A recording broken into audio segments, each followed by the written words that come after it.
What is up, everybody? I am Kevin Ioli, and I am joined now by a world champion who may be soon to be an undisputed world champion. Seniesa Estrada on March 29th will face Yokasta Valle in a fight for the minimum weight undisputed championship.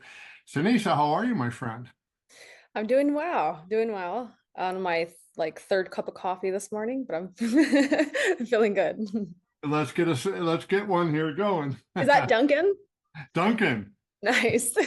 dark roast Duncan, of course. So Oh man. we got to do that. So, what does it mean to you to be an undisputed champion? I mean, I know in boxing, especially in women's boxing, there's a lot more undisputed championship fights and unification fights than in men's boxing, but it's hard to keep those together. What does it mean to you to get all four belts? Oh, it means everything. It's something I've been wanting for a very long time. I feel like I'm long overdue to become undisputed because I've been wanting to be undisputed for years now. So I'm just I'm just happy and grateful that the moment's finally here, and I'm gonna just take full advantage of it. I can't wait. You know, 4 or 5 years ago, I was writing a series of articles talking about we got to get unification fights, and it wasn't happening. And I was being critical of boxing and promoters for not making them. Now they're making them, but I wonder sometimes, you see what happened to Terrence Crawford. He wins the fight, a week later, he loses the championship. How do you have any thoughts on how that can be fixed where once a fighter becomes a champion, they don't lose it just by sanctioning bodies stripping them for not fighting a mid-level or lower mandatory? Um, it's tough, with with the organizations.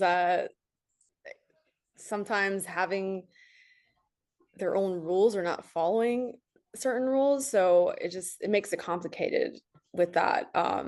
But yes, like you said, there's a lot of unification fights and a lot of unified fights happening in women's boxing, which is great. And I think we have to, because we of course are we don't get paid as much as men do, so we want to have the biggest fights possible so that way we can make the most money possible, and we're going to do that with having the biggest fights and going in there against another title holder, or going in there for an undisputed fight. So I think that's the reason why we see so much the best fighting the best in women's boxing.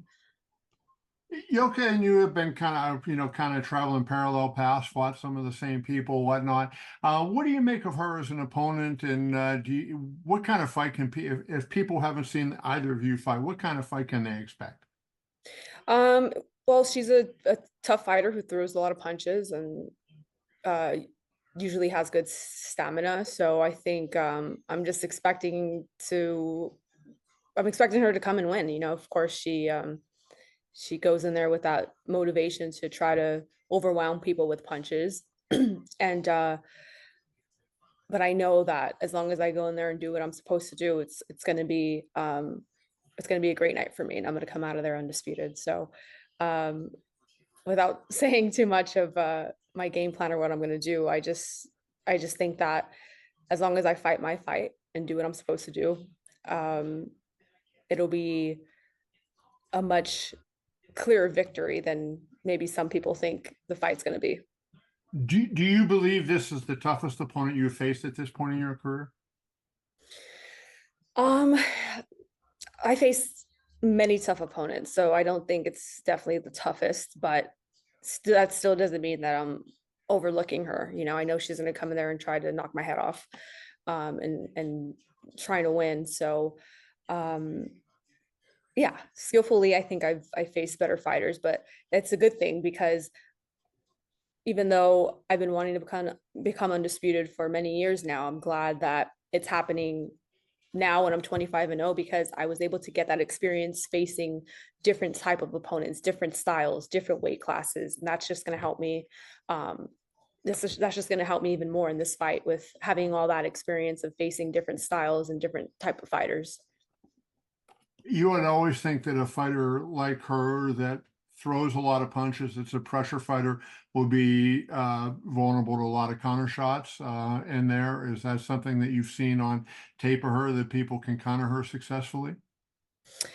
Yeah, and I think I mean, I'm a great counterpuncher, and I don't think she's faced any, not even good counterpunchers before. So, um, yeah, I don't, I don't want to say everything I'm going to do in there, but definitely, I'm definitely going to look to counter her all night. Well, the pound for pound rankings are interesting in women's boxing because I think, some people, Clarissa Shields, I've seen you in some polls, and people have who is number one different. Do you feel like this is a statement fight for you, not only for your division, but for, hey, who is the best women's boxer in the world, total, period, regardless of weight? Um, yeah, definitely. I think, most, I think, well, not most, but all of the women who are ahead of me in the pound for pound list all are undisputed, so the pound for pound list really confuses me. So I try not to like really like think about it too much, or like look into it too much, or, argue about like why I'm not um higher on the list, because I don't really know what they consider like pound for pound now. And it just, now it seems like as long as you're undisputed, then you're higher on the pound for pound list. So, Right. I mean, I'll be undisputed, so I guess I should go higher on the pound for pound list. And But everybody has an opinion. But to me, here's the thing that's interesting. I always look at it like a video game, right? If you fought Clarissa Shields and you guys were at the same weight and everything was the same, all your power, your speed relative to her power, speed at the same weight, who would win that fight? And that's how I always look at pound for pound, right? And so right. it comes down to matchups. And I think when it's hard to project when you don't fight, but Yeah, yeah. And you're right. That's exactly what pound for pound list always was, and how it should always be. But yeah, of course, like you said, everybody has different opinions on what a pound for pound list is. what, in your opinion, you mentioned before, fighting for the undisputed title, getting a lot of attention for women's boxing. I mean, obviously, women's boxing has gone up in the last 5 years exponentially, and where it got almost zero attention, say before 2020. Now, you guys are, getting a lot of attention, getting regular coverage in boxing media. What is the next step, do you think? Like, how do you now convince the guys that haven't been willing to tune into women's boxing matches? What is the next step to, maybe put it up on the ladder and where you can main event, a lot of cards and big fights?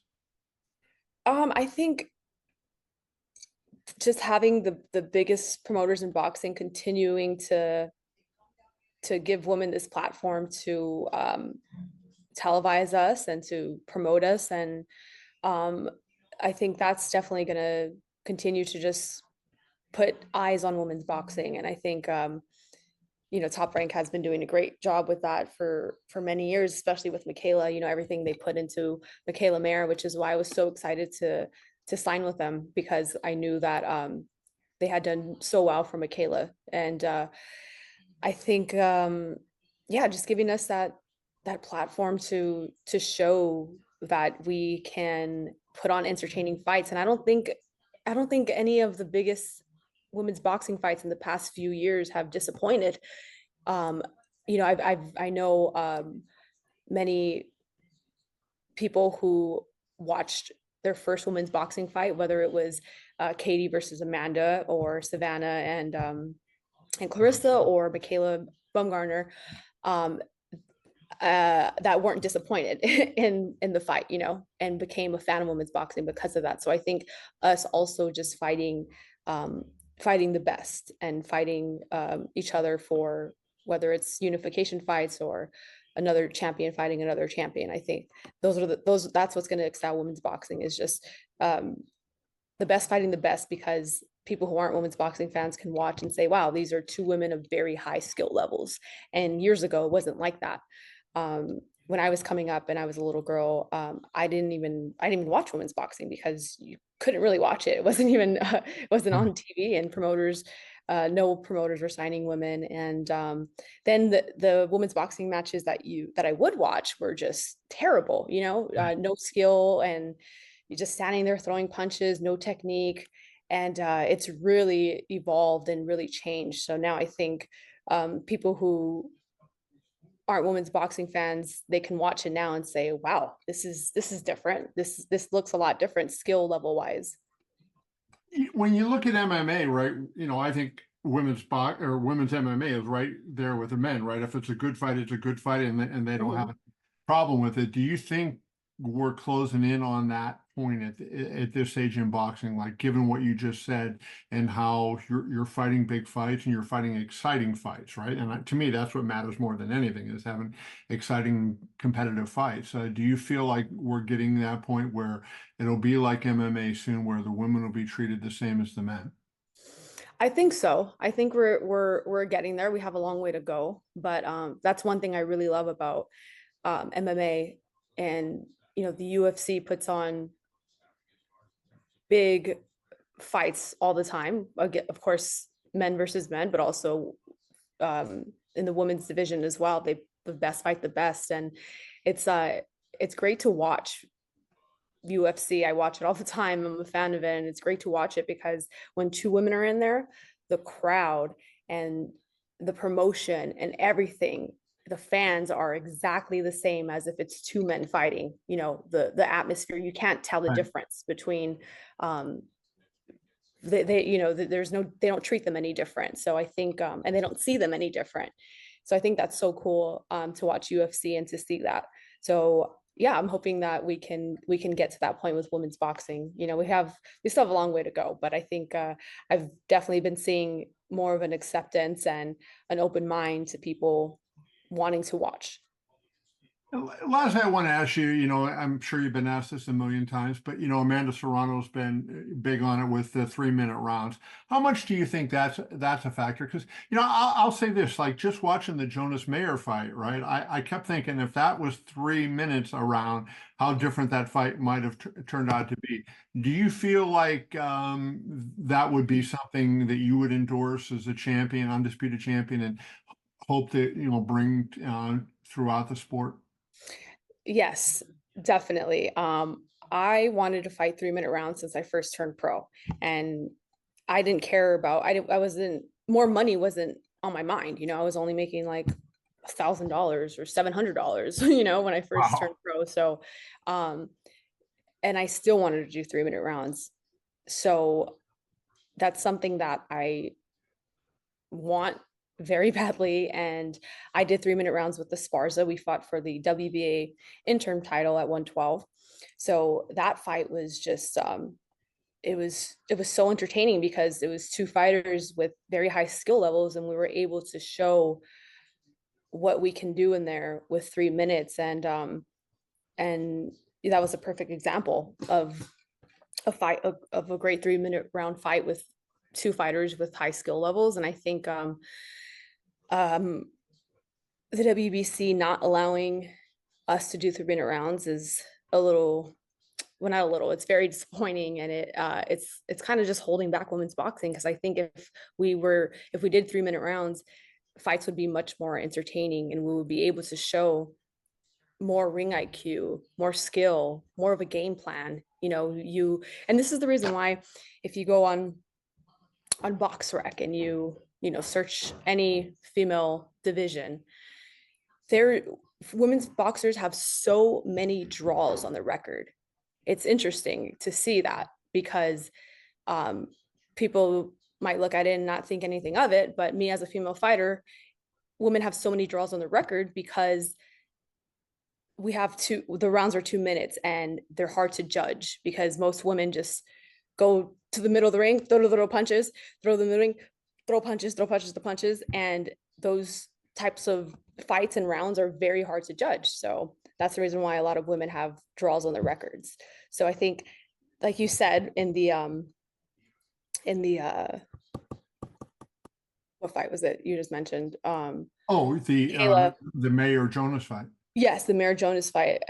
Like you said, that 1 minute would have separated them, and Michaela definitely would have. There would be no excuse and no reason why that fight was given to Michaela if it was one more round. Even though I still think she won, but with one more minute, that's where you can separate yourself. And yeah, so I really hope we can do 3-minute rounds, and I hope WBC changes their minds. I love how all the other organizations are willing to let us go 3-minute rounds now. Yeah, women's boxing is MMA fighters evolving. go 5-minute rounds, right? So, I mean, isn't that proof that women can go, long rounds and have success?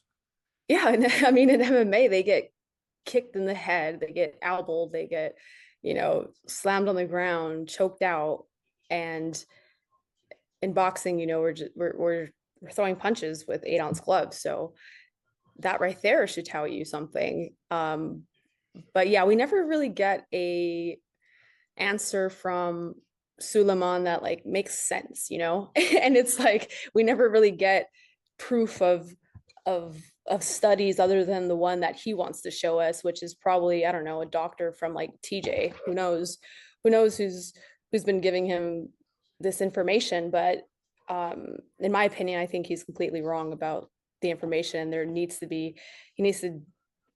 be open to having new studies and new doctors talking about this. Yeah, no, I think I totally agree with you. Maybe one day I'll get you and him on the Zoom, and the three of us will have a little debate about that. I would love to. Awesome. Well, good luck on the 29th of March in your fight for the Undisputed Championship, Seniesa. Appreciate you, and all the best to you. Thank you, Kevin. See ya.